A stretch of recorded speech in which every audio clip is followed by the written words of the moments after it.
you're a nurse, right? Yes. You're a nurse. Now, I only just discovered this last night talking to someone at the pub. I didn't know there was levels to nursing. Yeah. So you can be an RN, Mm-hmm. an EN, and an AIN. Yes. Now, Plus others. others. Yeah. So which one are you, and do you mind like describing what role for each and what's the differences? Yeah, okay. So I'll start from AIN. So that's like your like lower grade, but still very important. Yeah. So your AIN is your assistant in nursing. Usually go to TAFE to do that. Mm-hmm. So usually they're like doing more personal care. So they'll like showers, take observations and stuff for patients, all that sort of thing. Yep. Then you've got your ENs or your EENs. So that's an enrolled endorsed nurse. You also usually go to TAFE or college for that. They're like a step up. So they do a lot more patient care and a lot more interventions. So they'll do medications and all other sorts of things. Then you have your RN, which is a registered nurse, which is what I am. So you have to go to uni for at least 3 years. And we are another step up in terms of we can do a little bit more with the patient. We're allowed to do certain tasks and things that are, I guess, high risk. By yourself? Yeah, like a lot of things you still need to do. Like you need to do checks and stuff with your other nurses and everything on the floor. But that's kind of the gist of it, really. Yeah. Yeah.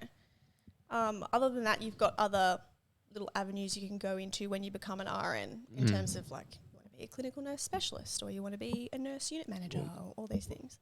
Well, that kind of leads into a question I had as well, because I remember you saying you were studying to become a paramedic at some point as well. Yes. So Would you? bit of a backstory, but in sort of the beginning of 2020 when the pandemic hit, I was having a bit of a quarter life crisis. I think we all were. Why do you think I got my motorbike license? And I just wasn't loving my job, thought I hated being a nurse, and I was like, this sucks, I don't want to do this anymore. Yep. Maybe I don't want to be a nurse anymore. I was really sour at the world. So I thought, yeah, I'll be a paramedic, because previous in high school and stuff, I was like, yeah, that seems like a pretty cool job. Yep. So applied to do my graduate diploma of clinical practice for that, as well as at the same time I started taking casual shifts in a different type of nursing role in the hospital that I work at. Not really thinking I would get into the course because it was quite competitive.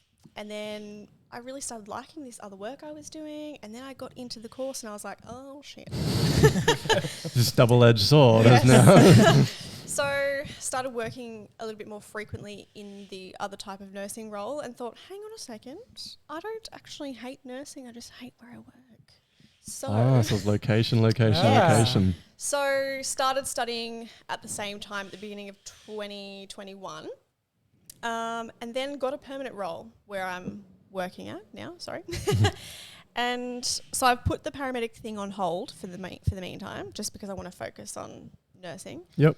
But it's really exciting. It's different. Yeah. It's made me appreciate paramedics. Not that I didn't appreciate them of before, course, but a hell of a lot more, especially in this COVID period. Like obviously nursing definitely has its fast-paced moments, but do you think it's more of a reactive rather than a proactive sort of health professional? I think when I went and did some like hands-on learning with all the paramedic study and stuff, it really makes you think that in the hospital environment, you kind of like got this nice little warm blanket around you. Yeah, Everything's kind of comfy, and if something really bad happens, someone else is going to come and help you. Yep. Where when you're a paramedic, say there's a car crash, you were the first person there. It's just you and your partner effectively until other paramedics turn up. So you really need to know what the hell's going on. You're first on scene, you got to deal with whatever's happening there. So hello, they have a lot of responsibility to make sure that they're doing the right thing. Because that pre-hospital care is so critical in terms of being able to make sure that a patient stays alive effectively. Yep. Oh my God. These cats hate the podcast. It pulled my headphones down. I was like, Get out of here. Please don't. Continue today. Sorry. But yeah, I don't think that it effectively is a better or worse role. I think it's just different. There's a different lot environment. There's a lot of similarities, and they're both equally as important.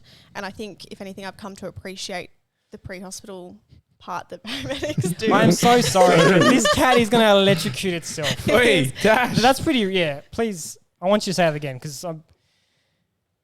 You see what I mean? Doesn't want a bar of it. Dashy. Jinxie cat. We're getting. It's all going on. It's going downhill. No. So, go on with Yeah, what you were please, saying. please Sorry. go Yeah, on. no. So I was just saying, like, I think it's equally as important. It's just a different type of Yeah, important. Yeah. yep.